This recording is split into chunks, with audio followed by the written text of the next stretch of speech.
Okay, everyone, welcome back to another episode. This is episode 19 of Talk Like That. And today I am very excited to have with me Australian American linguist, teacher, and researcher Karen Stollznow. It's Stollznow, right? Hey, Not Stollznow. I say Stollznow, even though it sounds very negative. I've got relatives who say Stollznow, Well, and has anybody ever called you Karen Stollznow?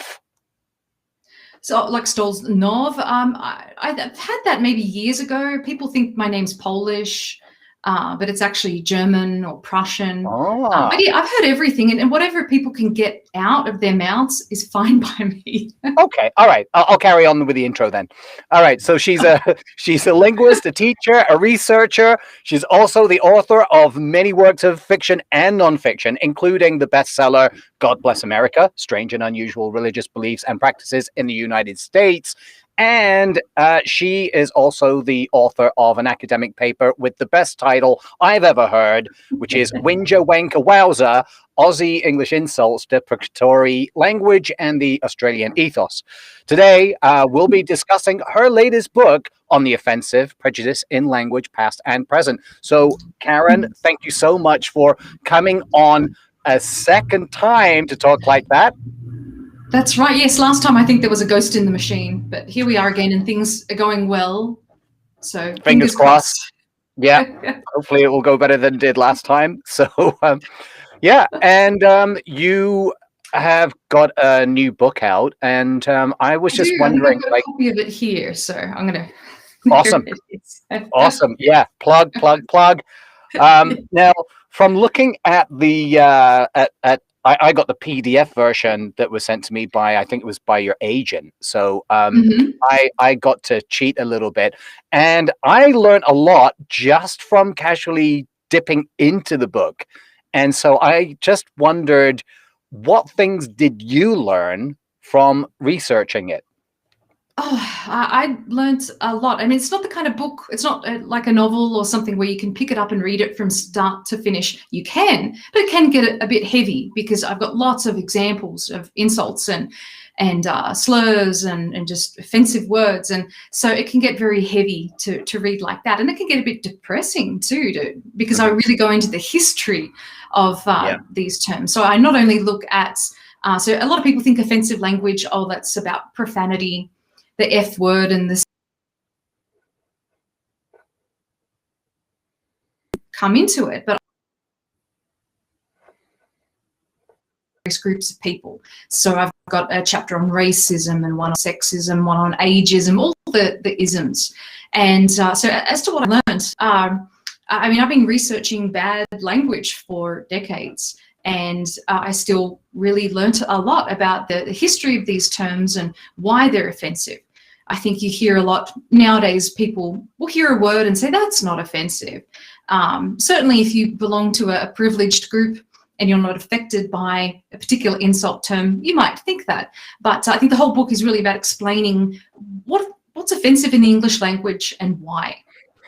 Mm-hmm. Yeah, and you make a very good point there about if you're speaking from a position of privilege, which I think I could count myself as having all of the privilege on the list. Yeah, so, Mark. Yeah, absolutely. So I guess I would be one of the typical targets, right? There's like, okay, a white cis male, Anglophone, keep going, right? And well, yeah, but at the same time, the chapter that I end with is ageism, and so I think that's the chapter that really cuts across all groups of people.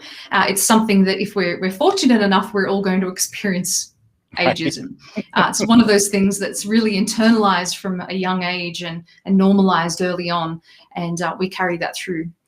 So that ageism can potentially affect everyone, but not necessarily racism or sexism. So it's really, I mean, some people are going to read the book and possibly be offended themselves and think, oh, well, this language isn't offensive, or I don't mean to be offensive when I use these terms, or I've always been using these terms. So context is really important too. And I go into that a lot. We can have some terms that are dreadfully offensive in some contexts and then are used to show familiarity and that you're close to someone in other contexts. Right, exactly. I mean, you're, as many people may have gathered, even though they may not have heard me say that you're Australian American from your accent. Like, for example, in Oz, you know, people will use certain terms that in other places are considered really offensive. Like, I remember the first time I heard an Australian greet someone and call them, all right, you old bastard. And it's like, oh yeah, I thought you were going to say something else, because the C word is often used. Yeah. I mean, to show that you're close to someone. So it's an insulting thing, obviously, if you say it to a stranger, and it has sexist connotations too. But if you use it with a friend, you're saying, I'm close to you, I can say this and know that you're not going to be offended, because we're right, because that's right, because there's a certain there's like a kind of an unwritten agreement between those two friends. I totally I understand what you mean. I used to have the same thing with a buddy I had at a school where I worked, and we used to use these terms and throw them at each other, and other people would be offended by proxy. So they would hear me using a term against him, knowing that he would not be offended by it. Like, we just throw these terms at each other. And then somebody else said to him, you want me to report him for saying that? And I definitely see instances of that. So that would fall under the category of more, I guess, banter. But banter can sometimes be used as a cover to be offensive, to say, oh, I didn't mean anything by that. It's just banter. So it really is about how you negotiate your friendships and your relationships. But I think there are a lot of similarities between Australian English and British English when it comes to insults. And I think terms like you bastard and isn't really used very much in the United States, maybe more in its literal sense of illegitimate, and bloody. I mean, until quite recently, I think bloody was really offensive still in Britain. I think there was a case where it was used in Parliament and everyone was deeply offended. And so these are changing things as well. That's an important point in the book, that language is constantly evolving. Yeah, absolutely. And I know, not like now I live in Canada, and whenever you're watching American and Canadian stuff, but mostly in American stuff, you'll see that it's absolutely fine to show people with machine guns tearing others to, shredding people, violence, like killing them, violence, and even sex. But but you can't use sexually referent words, or you can't say okay, sometimes they'll say fuck, but to say, if you say cunt, that's like dropping the A-bomb. That's like, whereas by contrast in the UK, like, you hear fuck and cunt all the time. It's Oh yeah, and in Australia as well. I mean, my father sadly passed away late last year, but he would just, everything coming out of his mouth was a stream of obscenities. And it's how a lot of Australians, especially older Australians, talk. And here, absolutely, it's not the case. And you're right, there is that strange paradox that people are happy to witness violence on television, but no, there are some words that you can't say, which kind of plays into the whole George Carlin and the 7 dirty words, the sketch that he did many years ago. And he treated all the words that we've talked about, and cocksucker as well, and a bunch of others. And so it's interesting to really go into the history of these words and the way that they've been used and the people they've been used by. But certainly one of the most offensive types of language nowadays is racist language. So if we look back historically, terms like bloody and blasphemous terms were highly offensive, and still are in some countries too. I mean, there are some places where you could say something that's offensive to people based on their religion, and you could be fined, you could be imprisoned, or even worse. But these kinds of things did happen within our cultures too. You go back a couple of hundred years ago, and you seriously might have been burnt at the stake for using blasphemy.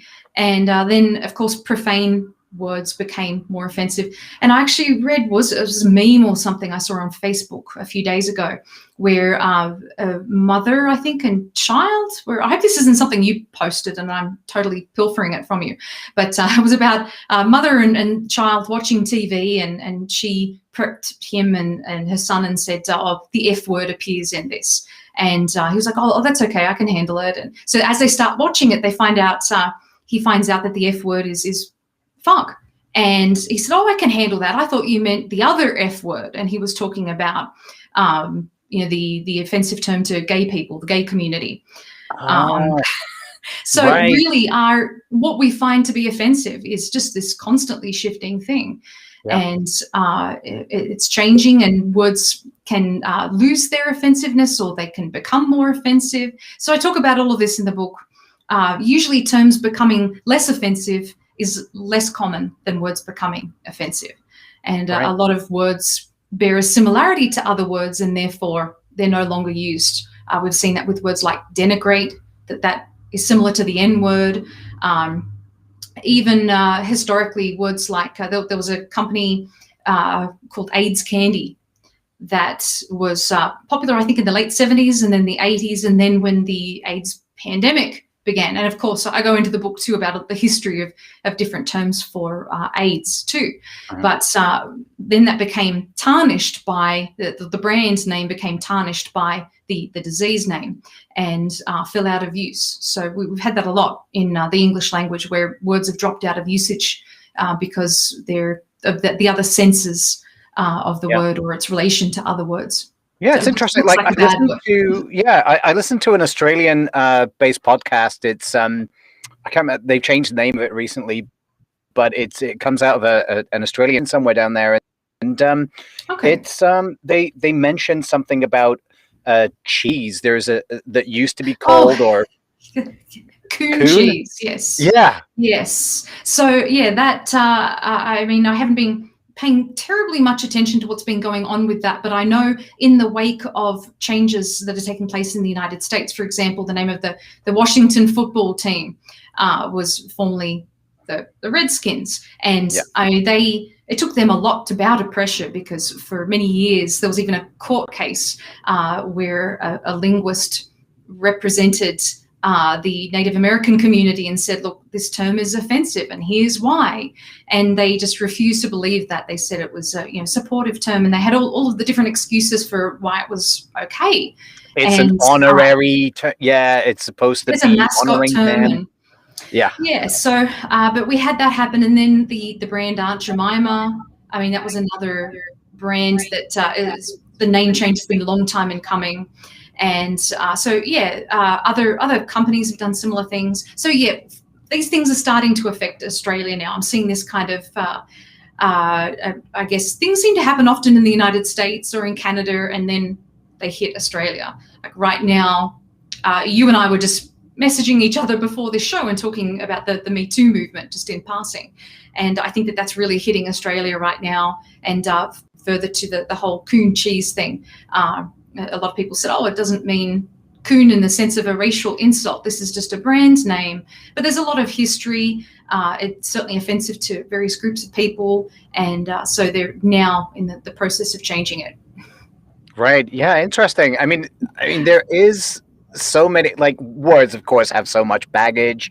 And, they have a lot of, like, a heavy load to bear. And like you mentioned, I brought up the word coon, and it does have a racial connotation in British English too, but up here in Canada, I don't think it does so much. It's usually just used as a short version of the word raccoon. So if someone were to say, oh my God, there's so many coons around today, it would be in reference to raccoons, especially in Toronto. Right. There's a lot of raccoons, because like you wouldn't even dream of like using that as a term for, as a racial term. But however, like I saw in your book, it mentioned something about the term squaw. And I knew that was a highly pejorative term, or it's used pejoratively these days. And it's just one of the horrible terms that is used against Native North American people. Even the term Right. native, even the term native Well, can be considered that's right. pejorative. And so I do talk about the euphemism treadmill in the introduction in the book, where if you have a concept which is somehow inherently embarrassing or offensive, so this happens a lot with ableist language, so language related to people with disabilities, where you get a term and it is introduced to replace a term which is considered to be offensive, but then that word eventually develops the same negative connotations and is replaced. So you've got this kind of vicious cycle of trying to replace an offensive word with less offensive terms. And so the example I usually give is where I talk about toilet. And of course, we're going to have some similarities here with Australian English and British English, but historically a toilet might be called a privy or a latrine or a water closet or something like that. The jakes, I think they used to call it in the 18th century, was the jakes. And the John, I mean, there's so many John in North different America. terms. And so often a euphemistic term is introduced to replace one that is considered to be related to an embarrassing topic, so toilet humor and that kind of thing. But so in Australia we would tend to say bathroom, and yet in the United States I've occasionally said bathroom. I think people, and we can talk about this later too, but I think people often hear me as being British in the United States. They just hear an accent that is not American, and so they think I'm British or Irish or something like that. That's so funny that you get mistaken for being British, because my wife and I both get mistaken for being Australian. Oh, yeah. Sometimes even by Australians, but. Oh, yeah. I mean, I've heard everything. I've had people think that I'm German or French, but typically Irish could be the slightly red hair, or British, even New Zealand or South African. So I've really heard it all over the years. But in regards to toilet, I've occasionally slipped and said bathroom, and people think, oh, the British lady doesn't know that we say restroom here, but certainly signs will say restroom. They use both terms, don't they? In America, in the United States rather, they use restroom and bathroom, right? I typically hear restroom nowadays. I think that's the most polite term. I think bathroom is a little bit more offensive, and of course you've got older terms like powder room too, and so wow. But that's the example of the euphemism treadmill that I like to give. But it affects disability-related language too, where we had older terms for disabilities like mental retardation and terms like special. And so, I mean, I go into that in depth in the book and talk about the history of all of these terms. And again, as you mentioned, the baggage, a lot of these terms people think, oh, they're not offensive. But for the people to whom they refer to, they can just have a lot of historical baggage and negative connotations. And so I really do treat all of that. Yeah, and it is amazing. I'm so glad that you brought up the euphemism treadmill, because I was trying to think of the term, like, I know it's something treadmill. Yeah. I know it's a treadmill, but what? And then you brought it up. It's like, that's it. But I think Steven Pinker coined the term originally. Oh, did he? He coined it. I think he did, and I mean, he's a psychologist, but does a lot of writing about language and communication and linguistics. And so it's a great descriptive term to describe that phenomenon. I mean, there are just so many interesting things that happen with offensive language. And I go into it in the book without getting too heavy on the terminology, because, as you know, there's just a lot of terminology associated with linguistics. And I wanted to make it accessible for the general public. Yeah, I often have to check myself, like if I'm talking to a client or something, and I'm like, and I'll come out with some kind of, a term, and they kind of like glaze over. I'm like, oh, shit. So that's why I always start with a disclaimer. Like, if I say a word or something that you don't understand what the hell I'm talking about, just stop me. So, but then at the same time, if you're an expert, you're a professional, you're an academic, people expect terminology. I remember years ago talking with a woman, and she said, oh, you've got a PhD. Tell me, what was the name of your dissertation? Because I just love how technical and pompous they sound. I'm sure there's an app that you can use to come up with these, dissertation titles as well. But anyway, there's probably some kind of generator, PhD title generator. If not, we'll have to create one. exactly. And just going back to getting back onto the pejorative terms and so on. I wanted to mention that I live on a road that has Indian in the name, and I know it refers to the indigenous peoples who made trails through parts of what is now referred to as Toronto. And Right. there are movements to change names of places, acknowledging and roads, acknowledging rich white men, some of whom were slave owners. Yes, But yes. also, and I was just wondering, how far can we go to rename roads and, like you said earlier, sports teams and even cities? And cheeses and Jesus, yeah, exactly. Even more importantly, how far can well, it go? yeah. Well, I think it's just something that's going to continue. It's another one of those things where originally I think people had good intentions in naming places, but there are a lot of colonial associations now. In Australia, I had done an interview going back a couple of months ago about a place name, and I can't think of it right now, but it was an island, and it had the name of a British politician who was associated with slavery. And so there's a lot of backlash from the white community in particular, people saying, oh, this isn't offensive, but they're wanting to rename the island to a term that it basically represents the Indigenous community. So someone's mentioned a comment here, you can't rewrite history. Yeah, so Well, this is Lillian, and you can't rewrite history. So, absolutely, I think I we think both agree with that. But Well, I think at the the same point is time, that the point is that in renaming a lot of these places with Anglo names, that we have rewritten history, and so we're really going back to the names of Indigenous importance. But a lot of places do change names over time anyway, so it's really no big deal. And then people forget about it. People get very emotional when it comes to language, very attached to words and spelling and punctuation and all different kinds of aspects of language, and get deeply offended when things change. But it's just, again, part of that evolution and process of change in language. I just want to come back to the idea of rewriting history.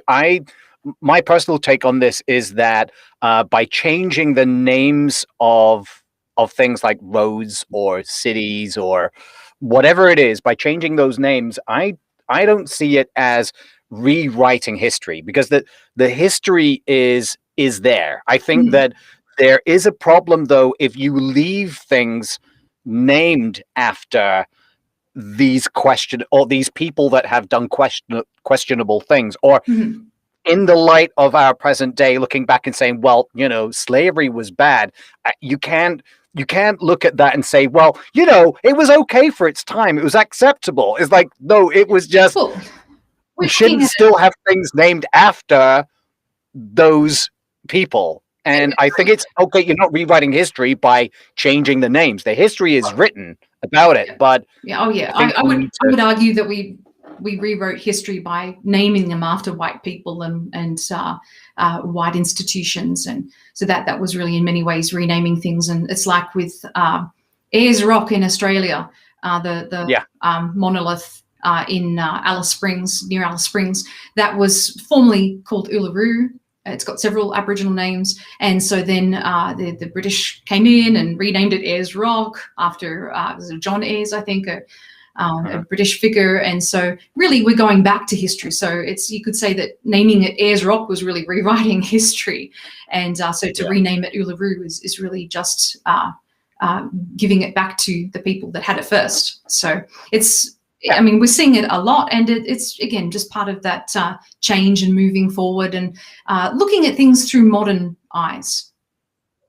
Yeah, I know. Like, another thing is the whole idea of having a what do you call it? Like, when you recognize an indigenous culture and see that as a part of reparations, right? So something that happens here in Canada is what will happen at the start of even like a council meeting or something. When people get together for a meeting, what they will do is they will start off by saying, we recognize these as the lands of the, whichever nation it is. Like here, for example, in Toronto, it's like the peoples of the Mississauga and the Port Credit and blah, blah, blah, blah. And it's their lands.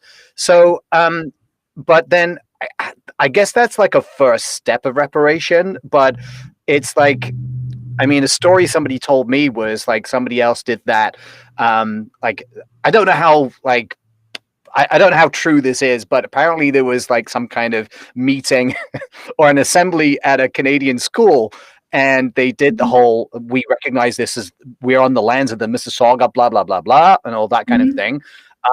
And then a teacher got up and took someone's water bottle and says, I recognize that this is John's water bottle. And then sat down, and then the guy kind of looked at him and like, what? Can I have my water bottle back? It's like, well, I recognize that this is your water bottle, and I kind of, it's kind of the same thing. It's like, we recognize that these are lands that we're using that don't belong to us, and then that's kind of it. And then it, nothing gets given back. And I know there's a similar movement in Australia, like about, giving lands back and so on. But yeah, we kind of give it lip service. I don't know if that's the first stage or. Yeah, and it's a really complicated process. I mean, this can be done in many ways. It can be a matter of financially giving financial reparations. It can be a matter of giving kind of titles and honorary status, things like that, or it can be giving land back. And we see that here in the United States with some of the land being given back to Indigenous people, and they've built, casinos on that land to be able to make money. But I think it's really an ongoing thing. In some places and some countries are doing it better than other places, but it's really an ongoing process, and a lot of people are very oblivious to it. We've talked about privilege a little bit earlier, and that really refers to a lot of those benefits that we might have as white people, as non-stigmatized people, and we just don't think about the oppression and the suffering of other groups of people, and we're not exposed to it, and we need to walk a mile in the shoes of other people to see what they go through, to be able to empathize with them. Right. And now, in your book, like, you cover a lot of isms and how they're implicit in the way that English has been and still is used. And like, the thing is, as a byproduct of cultural rape and brutal expansionist imperialism, do you think that English will ever truly be able to adapt to becoming a universal language in the true sense of the word?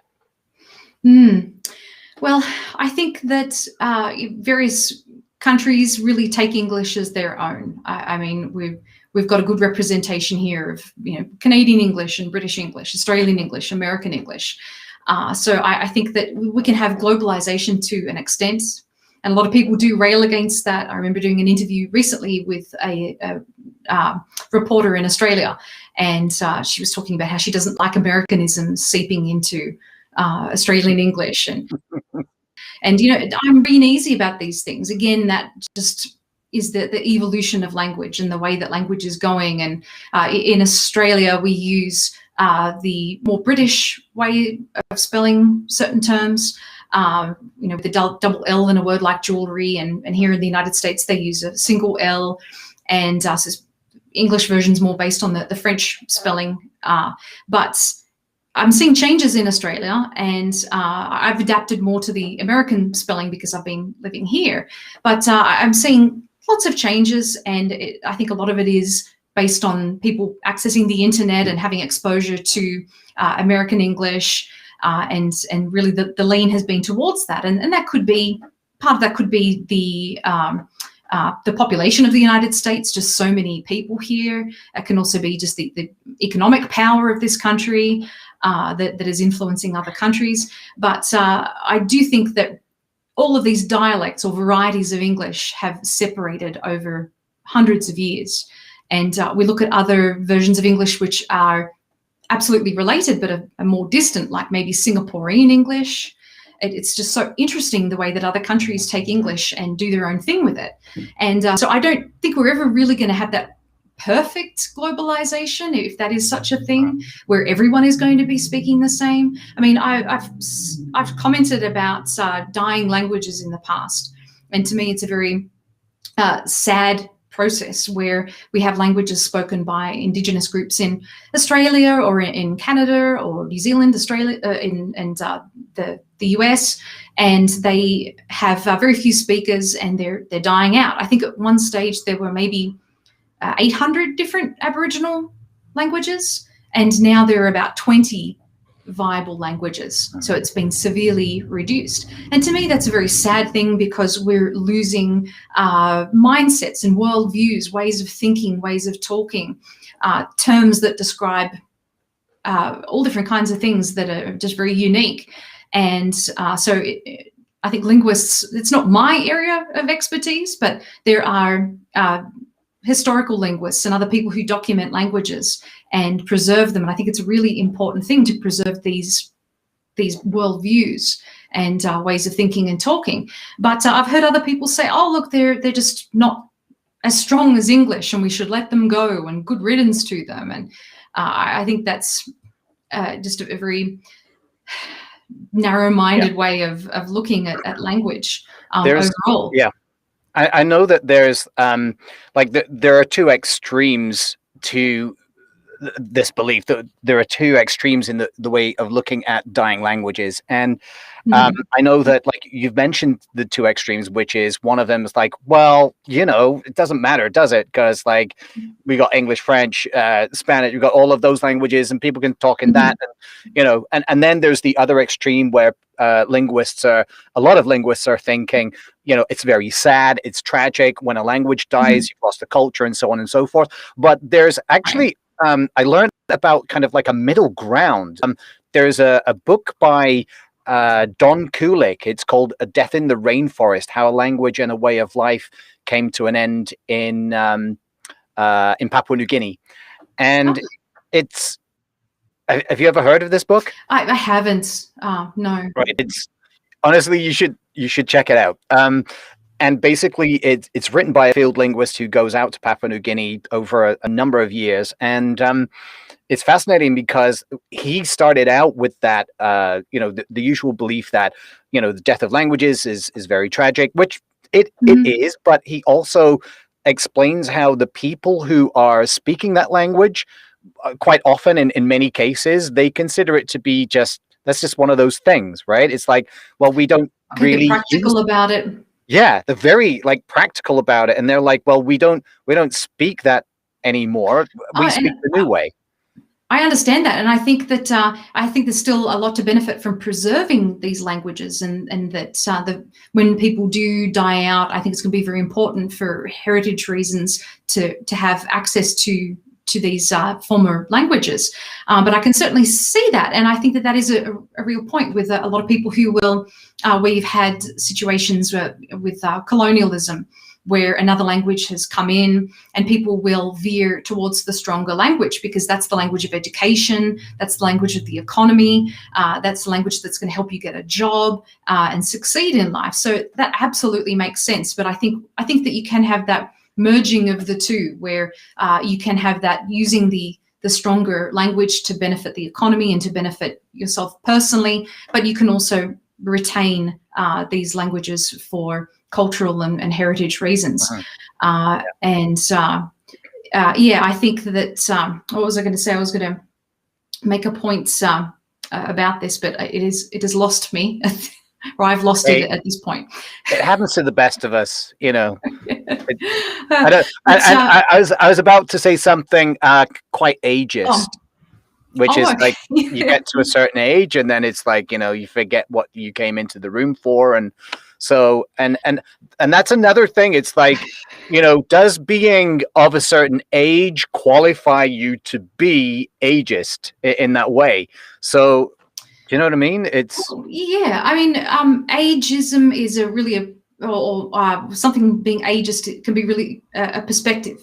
And in the book, I talk about the different kinds of ageism. I think that the most salient form of ageism is the ageism directed towards older people. But we can absolutely have ageism towards middle-aged people, or even towards teenagers and children as well.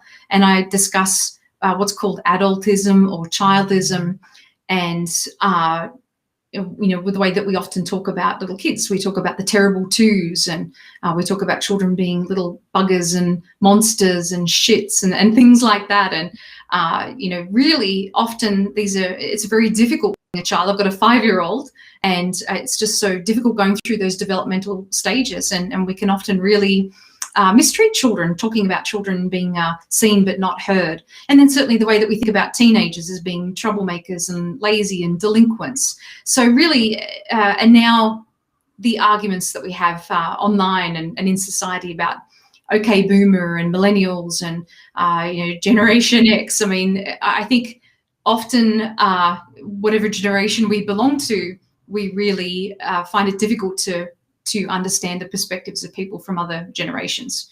And but ageism can absolutely be leveled at any age group in society. Yeah, I mean the whole okay boomer thing that you mentioned, I have a lot of my kids are teenagers, and the youngest one is becoming a teenager very soon, and so that term can get brought up, and like I know that I feel offended if somebody calls me a boomer, because it's like, hey, I'm a Gen Xer, okay, so don't involve me in this. I'm between the two.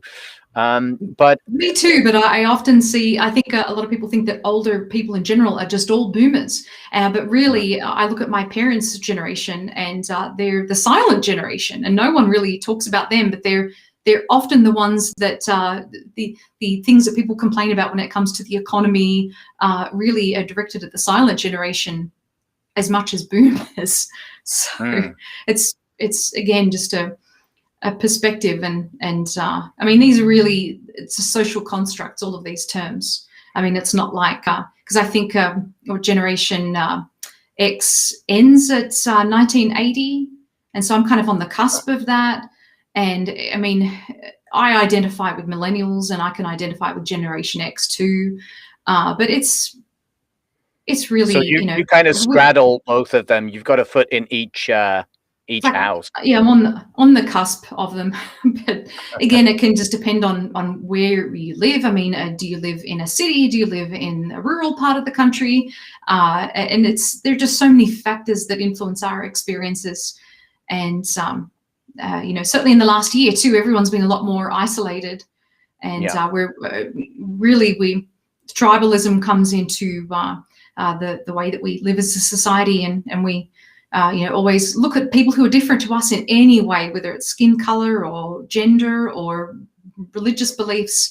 And we, feel threatened by people who are different, and come up with terms to marginalize them, and to situate ourselves as being superior to them. And but I mean, this is just really an ongoing thing, and will probably always be around. So I don't believe in any way that this book is going to solve anything. Oh, right. Yeah. I'm sure. I mean, it'd be quite naive for anybody to think that your book was written with the intention to solve it. I mean, obviously you're documenting it, and it's a fascinating document.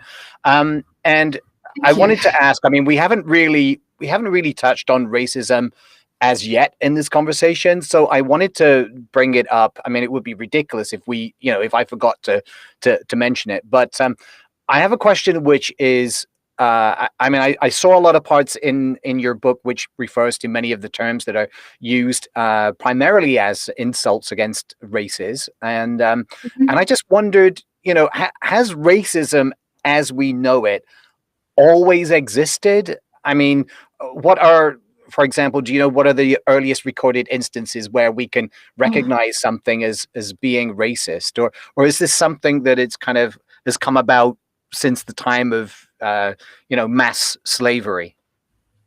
Oh boy, that's a really good question. But I think I think it's something that's always been around for recorded history, and even in folklore and mythology. And if we look in the Bible, you've got different tribes and people from different countries at war, and people of different. There's a lot of crossover that I talk about in the book too. There's a lot of crossover between racism and religious discrimination.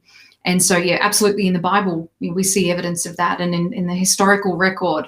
I think anytime you have two groups coming together, you are going to have you're going to have an us and them attitude and othering that takes place. And certainly now with multiculturalism and multilingualism and immigration, we're seeing that a lot, because we've got groups meeting together in different spaces and conflicting because they have different languages or different accents.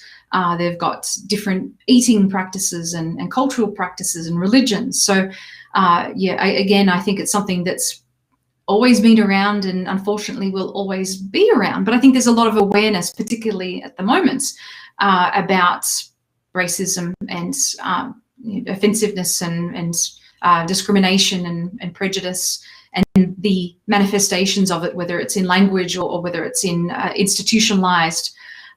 So I think that we're trying to do better as a society. And a lot of people will kind of poo-poo this sort of thing and say, oh, well, social justice warriors.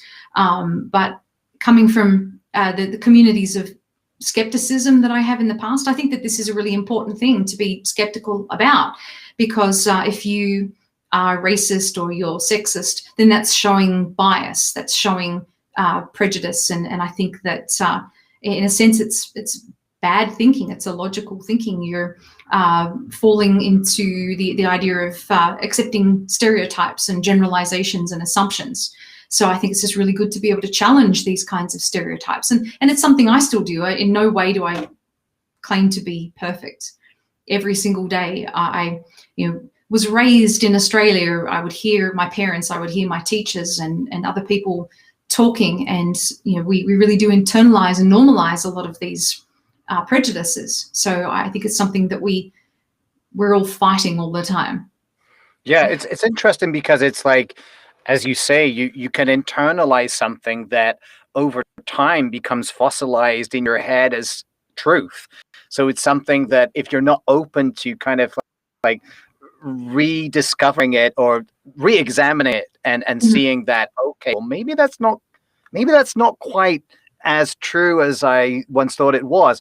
And so I think that part of the problem is that a lot of people are offended by people saying they're offended. So it's like you mentioned the SJWs and, people will use the word snowflakes and using the adjective woke as an insult, like, oh my God, yeah, you're so woke, like using all of these terms, which is kind of like being offended at someone being offended. And I find that I think we're all offended.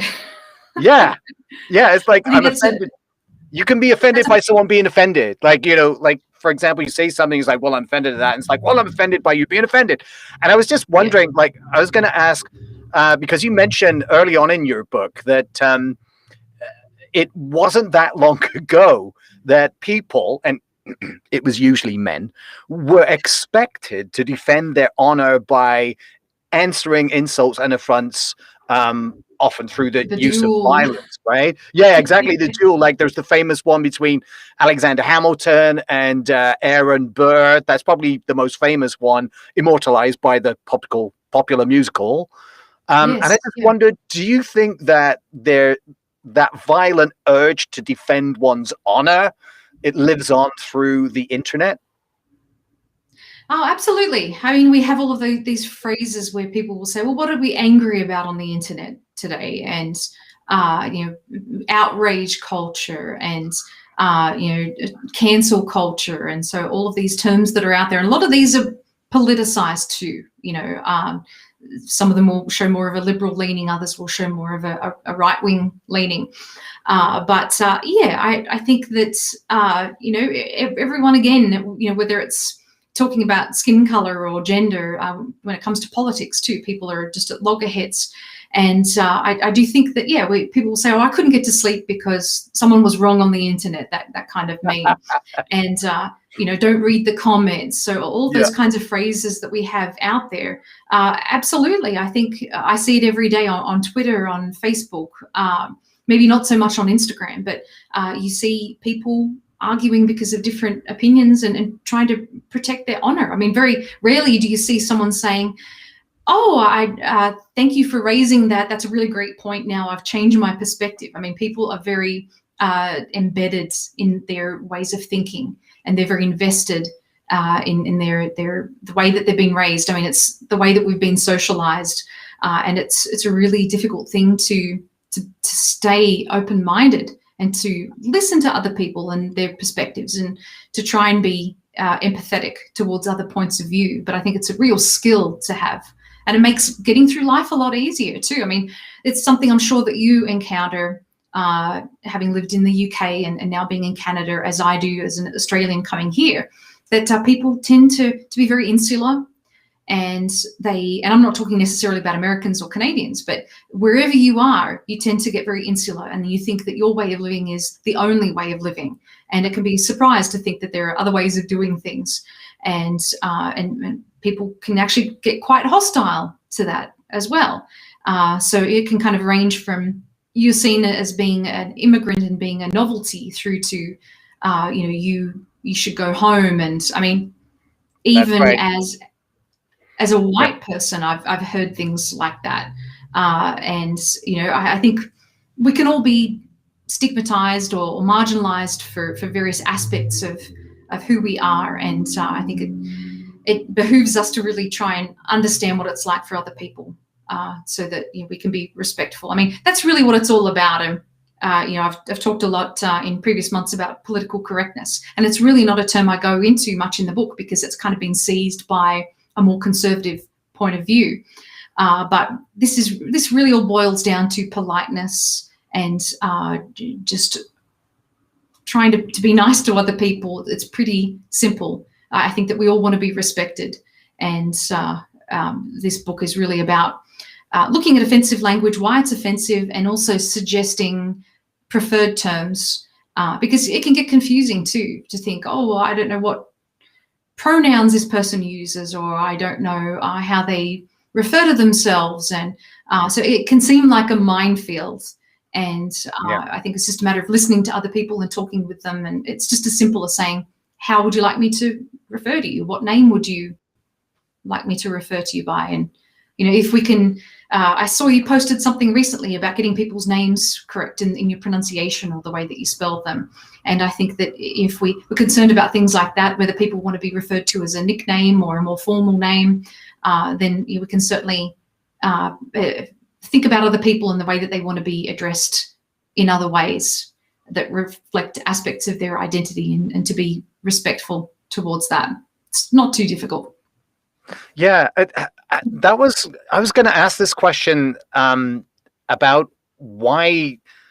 I just wonder why so many people have a problem getting their head around that idea of using pronouns that people prefer. I mean, I can't remember his name, but there's that kind of that guy. Was it a professor from the States who had a real vehement reaction to people using they as a non a non-gender Singular pronoun. they, and yeah. And it was. I talk about that in the book. You talk about it in the book, and I just find it's and I have spoken to people as well that do find it kind of confusing, and somehow have this sort of feeling that their own freedom in some way is being affected, like my freedom to just say he or she. And I've come across actual companies where it's like they use he stroke she, or he or she does this, or he or she does that. And I've said to them, well, why don't you just have a meeting about using they? It's so less. It's not clumsy, and it's not as if it's grammatically incorrect, because we've been using they as a neutral pronoun for hundreds of years. It's just that. Yes, yeah, and I go into that in the book, and absolutely, this was a form that was used by Chaucer, and by Jane Austen, and many classical authors have used this form. So Shakespeare, it's not unheard of. It's been used for hundreds of years. But I think with all of the grammatical books that came out in the kind of 19th century, and a lot of those were written by clergymen, and were kind of associated with wealthy schools in the education system, and those were the ones that were being taught, and that's why we have a lot of those prescriptive rules today about you don't use a double negative, and just all the rules that we follow, and so it's really difficult in linguistics, because we kind of, on the one hand, try to be descriptive and to describe how people speak, but then in the other sense, if you're a teacher, you're really teaching prescriptivism. You're saying, oh, you have to use your punctuation, and you have to write in this formal way. So again, I think context is important, but I think it is difficult for some generations to comprehend a lot of these things, and I keep using this phrase, but it's something else I go into in the book, where I talk about trans people, and I've had discussions with family members, older family members, and it's something they cannot comprehend. But if you're affected by it in any way, then it makes sense that we're all on a continuum. And he and she are really just, in many ways, these social constructs, and these, and then generic he is a term that we've been using for hundreds of years, and it's become kind of formalized, but it's not necessarily the right way. And again, it's just a matter of, a lot of people now are starting to put their preferred pronouns on Twitter or on Facebook. So I think that this is probably over the next 10, 20 years is going to become the norm and become accepted. But certainly there's been backlash, and throughout the book, I refer to that backlash and people digging their heels in about change. And we see that in history too, where people don't like a particular spelling of a word, or they don't like a particular word, and they rail against it, and now we use it commonly. It's just, you don't want to get too attached to these kinds of things, because they are constantly changing. It can be difficult to see. It can be difficult to see. I mean, over the course of a lifetime, you might see some change, but it really is something, we're talking linguistics about diachronic, something over time, as opposed to synchronic at a point in time. And it can be difficult to see change right now. But if you look at 5 years, 10 years, 20 years, and changes, they really just happen, and we don't pay attention to them by and large. Yeah, exactly. They can happen within just a decade. Those things happen, and very quickly. Yeah, and we see that too with the new words which are adopted into dictionaries. I mean, typically dictionaries can be quite strict about accepting new words. I mean, there's so much slang which disappears. It's created, and we've seen a lot of new terms that have come out over the time of the pandemic. A lot of fun coinings and just blended words, and so it remains to be seen if these words will stick around as we all get our vaccines and hopefully move forward. A lot of these words will probably drop out of use, but they were very useful in the thick of it at the time. Yeah, that's right. They kind of come and go through trends and stuff, right? And I mean, that's a part of the whole treadmill thing. Absolutely. And it just, words reflect our experiences and our fears and our concerns. And then when those concerns go away, those words can be lost. And I think that's why dictionaries are just so particular about the words that they will accept. But linguistics is another thing to dictionary writing anyway. Yeah, exactly. I just wanted to bring up this. This is something I've taken it's from your book, or maybe I should zoom in a little bit more there so you can actually Sure. read it. But it's basically, this is more, I guess it would be fat shaming or something, but Yes, sizeism, weightism. There are lots of different terms to talk about prejudice against weight, whether yeah, you're either too skinny or too big. yeah, and this actually shocked me. Like, this apparently was a card that was, or it's a recreation of a card that was handed out to, I think, just, was it to women? Yeah, it was just to, I think, to women, yeah. to what they considered to be large, unattractive women. These guys were going around on the London Underground handing these Right. out to people. Oh, Like, yeah. what in the actual fuck? I mean, Yeah, it's so mean. It just makes me think of that episode of Seinfeld where Elaine's talking about how men will resort to violence and fight each other, whereas at school, and whereas women or girls will just tease a girl until she develops an eating disorder, and that's I think there is a lot of overlap between prejudice against people based on their size, people thinking, oh, this person's too skinny or this person's too fat, and sexism too. I think that women are often more targeted than men. But yeah, that's a very cruel thing. So I guess this is an example.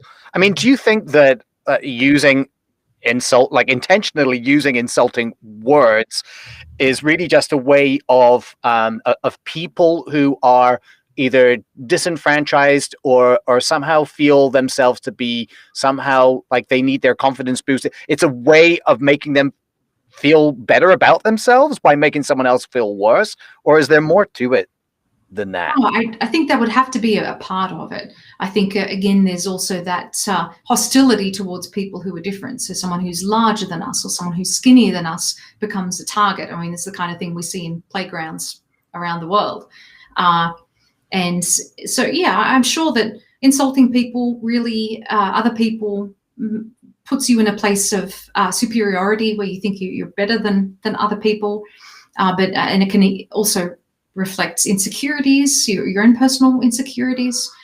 So, I mean, there's a lot to it. But, sometimes we can offend people without even knowing why. I mean, we can be deliberate and overtly offensive when we use insults and slurs, but we can also be kind of covertly offensive when we make comments about people, and we hear about terms like microaggressions and hidden sexism and hidden racism. And I do go into those terms in the book, often with the titles like, "Oh, I'm not racist, but," and someone will use to precede a racist comment, or I've got a friend who's black, or that kind of thing.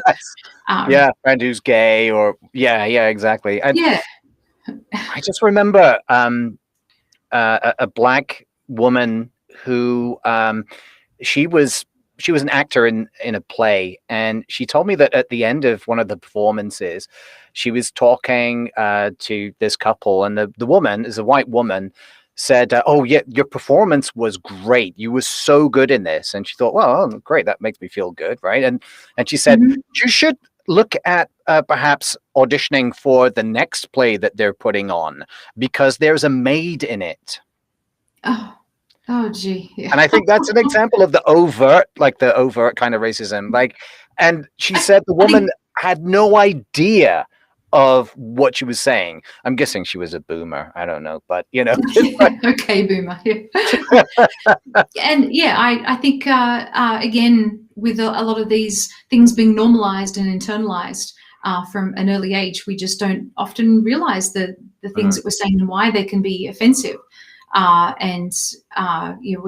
often not trying to be offensive, but we might say something that can have undertones of being offensive, covertly offensive. And so that's why I'd like to think this book is important, that it really highlights these kinds of comments. I mean, I go into that a lot with sexism too, where with street harassment, that's women might be whistled at or catcalled at, and men will say, "Oh, well, I was trying to compliment you. I was just flirting with you." And but there's a lot more to it for the woman. She's threatened.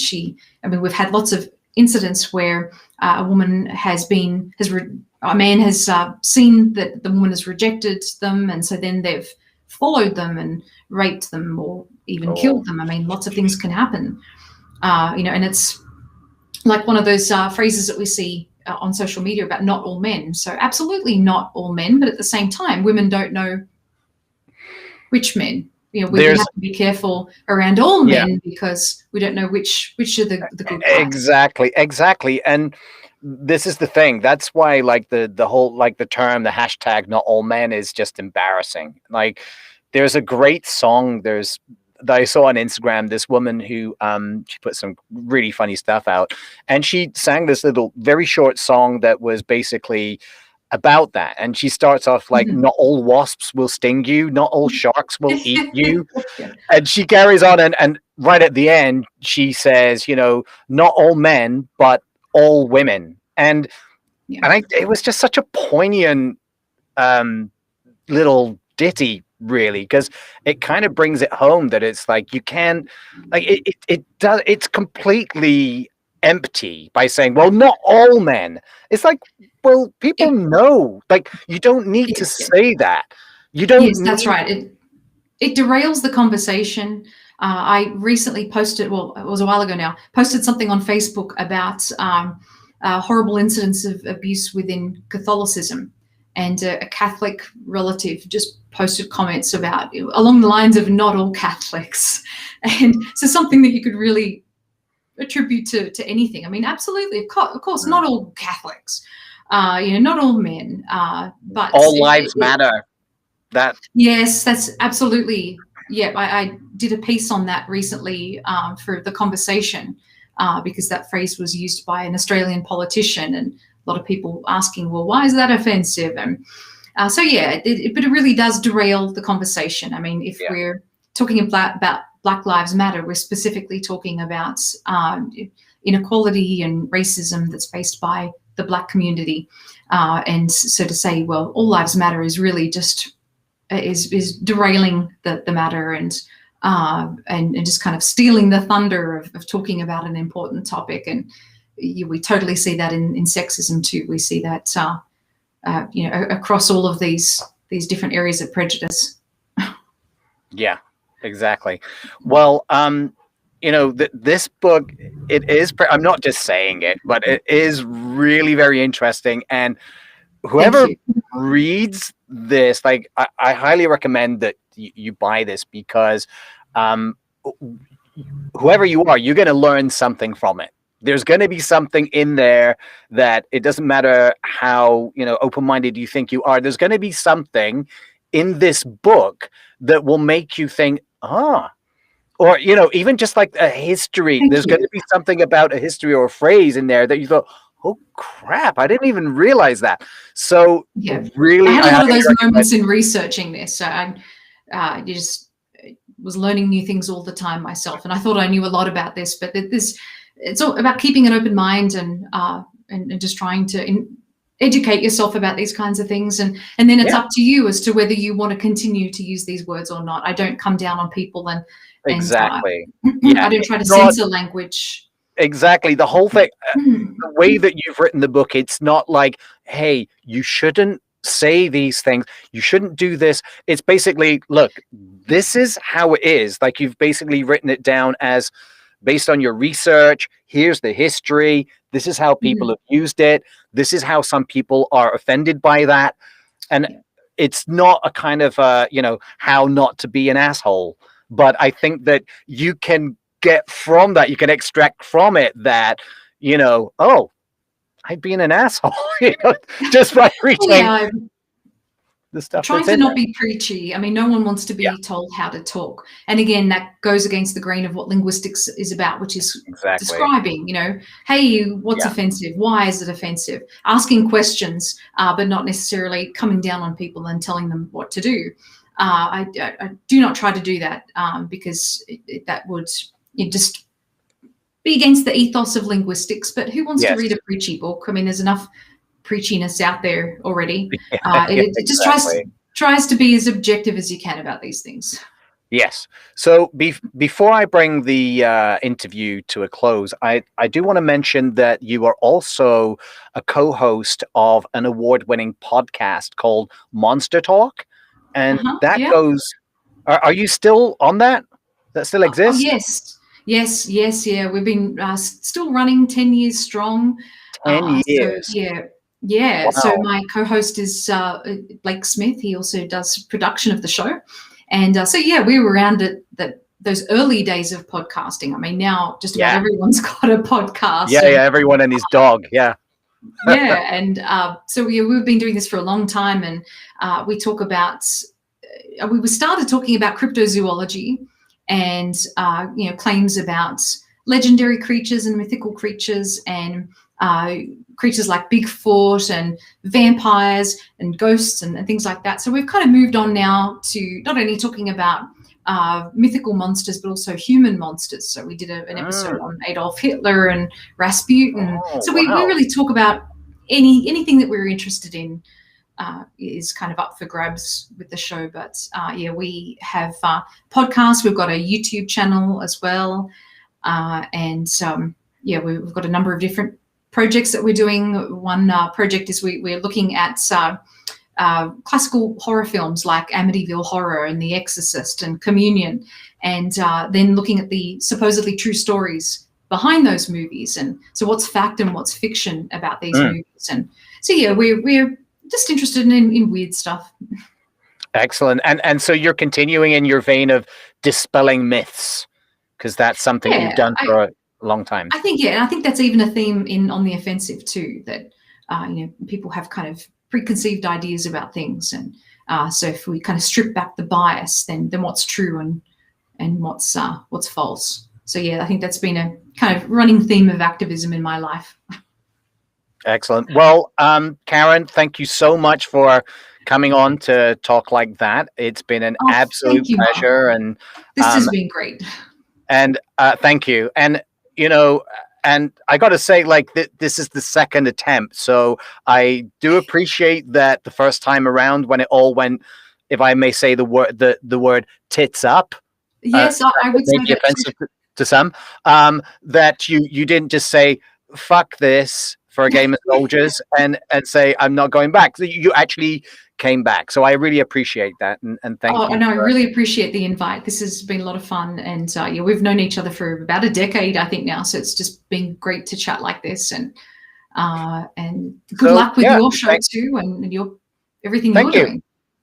Thank you, and thanks to everybody who's watching, whether it's live or on the second, later on, whatever you call that. And hope you'll join us